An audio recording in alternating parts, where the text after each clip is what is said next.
भारतीय निर्वाचन आयोग की तरफ से सभी के घर में ये परिगणना प्रपत्र जा रहा है दोस्तों। मतलब ये आपको फॉर्म मिलेगा और इसके अंदर आपको फिल करनी है आपकी डिटेल। आपको मिल गया है या आप बीएलओ, ये बीएलओ के द्वारा जो भी है, देखो आपको यहाँ पे दिखाई देगा, जो ये बीएलओ रहता है इसके द्वारा आपके घर पे पहुंचाया जाता है और आपको इसको मतलब भरना होता है, फिल करना होता है आपके आधार कार्ड की डिटेल को लेके और आपका जो भी पहचान पत्र रहता है पुराना उसकी डिटेल को लेके इसे फिल करना होता है। और अगर आपके पास ये प्रपत्र है या आप खुद बीएलओ, आप जानना चाहते हो किस प्रकार इसे फिल कर सकते हैं, इसे फिल करने का जो सही तरीका रहता है वो तरीका कौन सा होता है, आपको कौन सी डिटेल कहाँ डालनी है, आपको 3 कॉलम दिखाई देते हैं, 1, 2 और 3। इन कॉलम में आपको क्या क्या डालना है, अब वो कहाँ फिल करना है, कहाँ आप फिल नहीं कर पाते तो कोई दिक्कत नहीं होती, मतलब आपको कितना भरना इसे जरूरी रहेगा वो मैं आपको बताने वाला हूँ। अब क्या करना, सबसे पहले आप जो भी आपको ये फोटो दिखाई दे रही है आपको यहाँ पे नाम भी दिखाई देगा, या अगर आपको यहाँ नाम नहीं दिखाई दे रहा तो इस व्यक्ति का आपको नाम यहाँ भर लेना है, ईपिक नंबर भर लेना है, ये जो ईपिक नंबर और एड्रेस भर लेना है। ईपिक नंबर क्या होता है, जो पहचान पत्र होता है, जो पहचान आईडी कार्ड होता है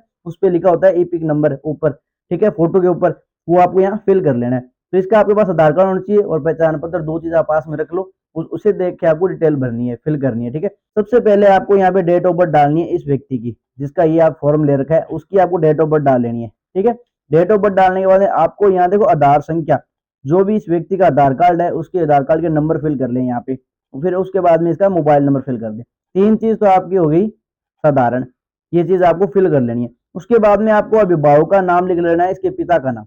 मतलब इसके पिता का नाम आपको यहाँ फिल करना है, जो भी आधार कार्ड में रहेगा इसके पिता का नाम वो यहाँ पे फिल कर लेना है। उसके अलावा दोस्तों यहाँ पे कोई लेडीज की फोटो हो तो उसके पिता का नाम लिखना है, आपको सास ससुर का नाम नहीं लिखना, आपको इस लेडीज के जो भी पिता या माता रहेंगे उसका नाम लिखना है। उसके बाद में आपको यहाँ पिता का नाम लिख लेना है, जो भी पिता का नाम है, उसके ईपिक नंबर अगर उपलब्ध है तो ये ऑप्शनल होता है, अगर नहीं है तो आपको नहीं लिखना। अगर आपके पास उपलब्ध है, आपके पास इसके पिता का जो भी वोटर आईडी कार्ड आपके पास है तो उसको देख के आप ईपिक नंबर लिख सकते हो, अगर है तो। अगर नहीं है तो ऑप्शनल है, अगर उपलब्ध है तो ही लिखना है, अगर नहीं है तो आप नहीं लिखना, आपको कॉलम खाली छोड़ देना है। उसके बाद में माता का नाम लिखना है, जो भी ये व्यक्ति है जिसकी फोटो है उसके माता का नाम यहाँ पे लिख लेना है आपको, माता का जो भी नाम रहेगा, और माता का आपको ईपिक नंबर, जो पहचान आईडी कार्ड होती है, पहचान पत्र होता है, उसका जो भी ईपिक नंबर होता है वो लिखना है, अगर है तो। अगर नहीं है तो उपलब्ध तो आपको कोई दिक्कत नहीं है दोस्तों। उसके बाद में आपको यहाँ पे इसके पति या पत्नी का नाम लिखना है, जो भी, मतलब ये व्यक्ति अगर शादीशुदा है तो उसकी पत्नी का नाम यहाँ पे आएगा और उसका ईपिक नंबर आएगा, अगर अब आपके पास उपलब्ध है तो।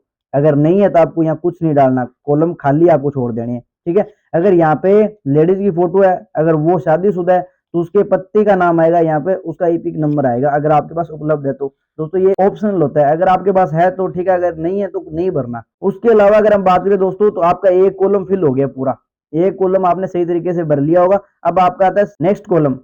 इस कॉलम में आपको क्या भरना है, मैंने यहाँ देखो लिख रखा है, अगर ये क्या है, निर्वाचन आयोग की तरफ से अगर 2002 की और 2003 की जो भी वोटर लिस्ट रहती है उसके ऊपर निर्वाचन हो रहा है ये, मतलब अगर कहीं यहाँ पे मतलब राजस्थान में 2002 है, अगर आप बाहर के हो कहीं अदर स्टेट के हो तो आपकी 2003 की हो सकती है लिस्ट, आपको पता कर लेना है आपकी कौन सी लिस्ट देख के आपको यहाँ पे फिल करना है, ठीक है। अगर आपका यहाँ ये व्यक्ति है, इसका अगर 2002 की लिस्ट या 3 की लिस्ट में वोट बना हुआ है, उसका वोटर लिस्ट में नाम है, तब तो ये कॉलम फिल करना है, अगर नहीं है तो नहीं करना। मतलब है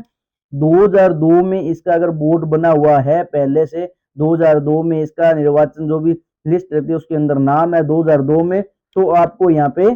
फिल करना है 2002 या 3 की जो भी वोटर लिस्ट रहती है, आपको जो भी रिक्वायरमेंट है उसमें अगर मतलब अगर नहीं है नाम, इसका वोट 2005 में 10 में बाद में बना था, उस लिस्ट में नाम नहीं है तो आपको इस कॉलम को कुछ नहीं भरना। अगर है नाम तो आपको क्या करना है, निर्वाचन का नाम जो भी यहाँ पे ये नाम होता है वो आपको यहाँ फिल कर लेना है, उसका ईपिक नंबर अगर आपके पास है तो डाल लेना है, अगर नहीं है तो नहीं डालना। ईपिक नंबर कौन सा होगा यहाँ पे, जो 2002 की वोटर लिस्ट होगी उस वाला ईपिक नंबर आपको यहाँ पे डालना है, अगर नहीं है तो कोई दिक्कत नहीं है। उसके बाद में अगर यहाँ पे लेडीज की फोटो है तब तो उसके पति का नाम डलेगा, मतलब उस टाइम अगर शादीशुदा थे ये तो लेडीज की फोटो है तो यहाँ पे पति का नाम आएगा, अगर यहाँ जेंट्स की फोटो है तो इसके पिता का नाम आएगा, ठीक है। अगर शादीशुदा उस टाइम नहीं थी ये लेडीज तो उसके पिता का नाम आएगा, मतलब कि यहाँ पे अगर लेडीज होती है शादीशुदा तो उसके पति का नाम आएगा, अगर लेडीज थी शादीशुदा नहीं थी तो उसके पिता का नाम आएगा, अगर कोई व्यक्ति है जो जेंट्स है उसके तो पिता की नाम आएगा यहाँ पे, ठीक है। उसके बाद में यहाँ पे नाम आने के बाद यहाँ पे रिलेशनशिप आएगा, ठीक है, रिलेशनशिप रिश्तेदार का नाम जो भी था, रिश्ता मतलब पिता या पति जो भी आपका है यहाँ पे डाल लेना है। उसके बाद में उसका जिला कौन सा है,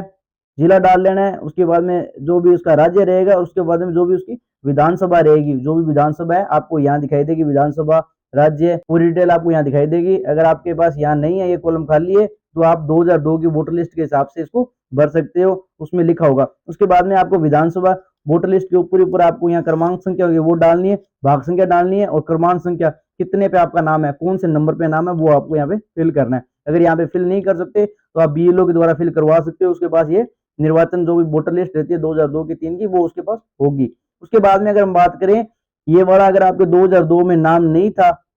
2003 में नाम नहीं था, तो इसे खाली छोड़ देना है, इस वाले कॉलम को जरूर भरना है। इस वाले कॉलम को अगर नाम है तो इसे भी भरना है, फिर इसे भी भरना है, लेकिन फर्स्ट और थर्ड को भरना जरूरी है। अगर ये तो ऑप्शनल है, अगर इसके अंदर नाम हो 2002 की लिस्ट में या 3 की लिस्ट में, तब तो ये भरना होता है दोस्तों। इसके बाद में अगर हम बात करें, यहाँ पे क्या है, तीसरे कॉलम में आपको सबसे पहले यहाँ पे नाम डालना है कृष्ण लाल, इसके पिता का नाम, ठीक है, या आप माता को भी ले सकते हो। इसमें जो भी ये कॉलम है, इन दोनों में आप जो भी नाम सही लगे आपके पास, जो भी जिसकी डिटेल है, अगर आपके पास पिता की डिटेल है तो यहाँ पे पिता का डिटेल भर सकते हो, अगर आपकी माता की डिटेल है तो माता की डिटेल भर सकते हो, जो भी ये व्यक्ति रहते हैं इसके, ठीक है। आपको यहाँ पिता का नाम डाल लेना है, ये ऑप्शनल है, अगर उसका आपका ईपीक नंबर आपके पास है डाल लेना, अगर नहीं है तो नहीं डालना।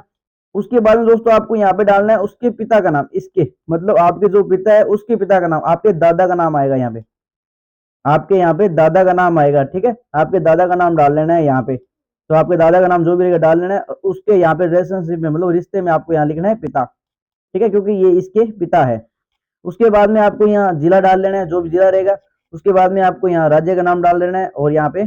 विधानसभा आपकी जो भी रहेगी वो डाल लेनी है। और उसके बाद में आपको यहाँ विधानसभा का जो भी क्रमांक संख्या 2002 की वोटर लिस्ट रहेगी उसमें है वो डाल लेनी है, और भाग संख्या और क्रमांक संख्या जो भी रहेगी ये 2002 की वोटर लिस्ट में आपको मिल जाएगी। उसके बाद में जिसका ये यहाँ पे फोटो लगा हुआ है, अगर ये साइन करता है तो आपको यहाँ साइन कर लेना है, अगर ये अंगूठा लगाता है तो आपको यहाँ अंगूठा लगवा लेना है। तो दोस्तों ये जो फॉर्म था मैंने आपको फिल करके दिखा दिया, किस प्रकार आप इसे फिल कर सकते हो, कौन सा इसका आसान तरीका रहता है, कौन कौन से कॉलम आपको फिल करने हैं। इसके अलावा कोई अन्य जानकारी चाहिए तो आप मेरे को कमेंट में बता सकते हो, और अगर आप मेरे चैनल को सब्सक्राइब कर ले। मिलते हैं नेक्स्ट वीडियो में।